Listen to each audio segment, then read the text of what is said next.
At first glance, centripetal force looks strange. Consider this situation. The moon revolves around the Earth. The moon has a velocity as shown at a particular instant. However, to make this circular motion, the force should be perpendicular to the velocity, as shown.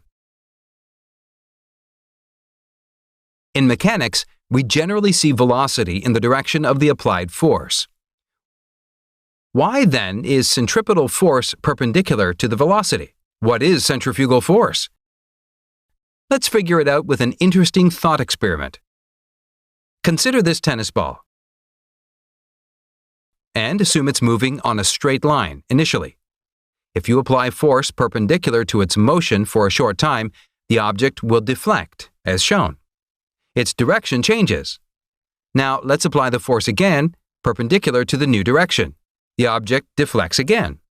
Let's repeat this process. Now, observe the shape the object traveled. It's very close to a circle.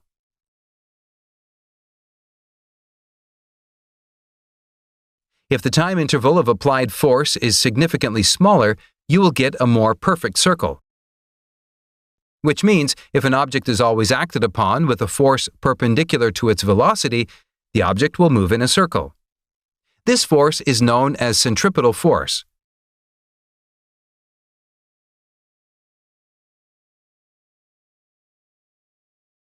One more logical conclusion would be that more the centripetal force, more will the object's deflection, or lesser will be the radius of the circle.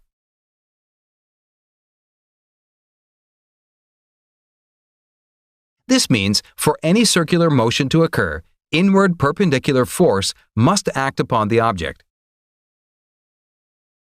To get the value of the centripetal force, we should approach the problem analytically and start with the way Sir Isaac Newton defined force. However, there's no fun in an analytical derivation, so we'll animate this method. The conceptual understanding we already developed will really help you in science and engineering. Once again, it is clear from this equation that the lesser the radius of the circle, the more centripetal force will be needed. When the moon revolves around the Earth, the gravitational force acting between the moon and the Earth provides the necessary centripetal force. Similarly, when you rotate an object attached to a string, the tension in the string provides the required centripetal force. Consider this spinning wooden block. The frictional force between the block and floor lends the necessary centripetal force. In short, centripetal force should be supplied by some external source such as gravitation, tension, friction, etc. Now that we've learned the concept of centripetal force, the big question is, what is centrifugal force? Consider these examples. When fluid spins in a beaker, as the speed of the beaker increases, the fluid flows outward. Similarly, in this centrifugal casting process, the molten metal always moves to the outer wall. As you increase the speed of this suspended ball, the ball also travels outward.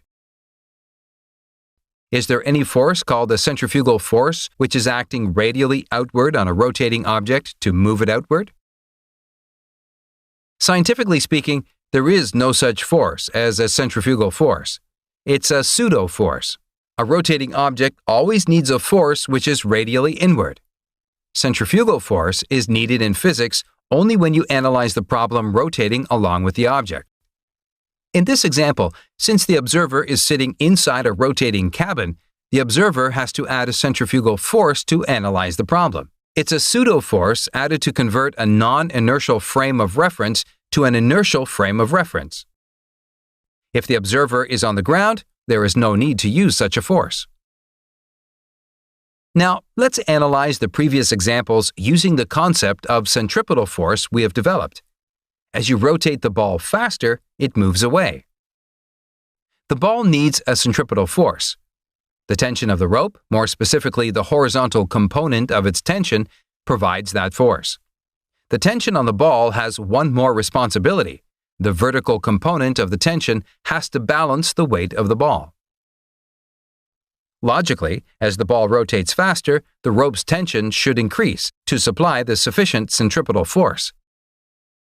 However, the weight of the ball does not increase, which means that in order to keep the vertical component of the tension the same, the angle has to increase, like this. This is the reason why the ball moves away as you rotate it faster.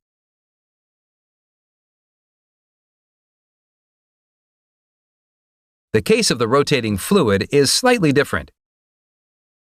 Here again, each fluid particle requires a particular amount of centripetal force to maintain the circular motion. The pressure difference caused by the water level's height disparity generates that centripetal force.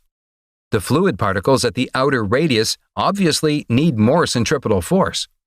To satisfy this increasing centripetal force requirement, the fluid surface has to form a curved shape rather than a straight line. When the water volume rotates faster, each particle demands more centripetal force or more pressure difference across the particle.